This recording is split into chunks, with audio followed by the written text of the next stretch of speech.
I think that the rise of local food movement is exciting. It's not a panacea because merely having local food doesn't stop supermarkets from trying to appropriate it or stop supermarkets from existing.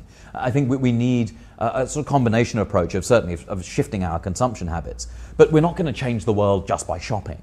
And I think that if we're serious about activism and transformation, we need to move away from the idea of merely shopping right and then patting ourselves on the back and going home, and thinking much more about how it is that we can act as citizens. And that's not a sense that we have, that we've had well developed.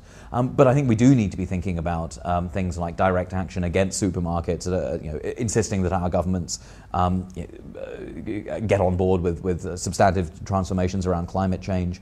And so, I mean, I see that through a combination of activism, through a combination of the flourishing of local food movements, through political change and organizing, that we will have a sort of dual thing of the rise of the local food movement and the demise of this industrial corporate alternative.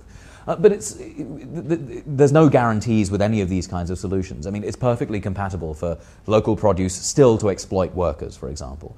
And unless we get behind and demand that workers are able to have a living wage, to be able to control the farms on which they work, then I suspect that localism just becomes another convenient sort of bourgeois way of painting over the exploitation that is behind our food. So we need to be very sensitive, not just to the geography of food, but the power dynamics behind it as well.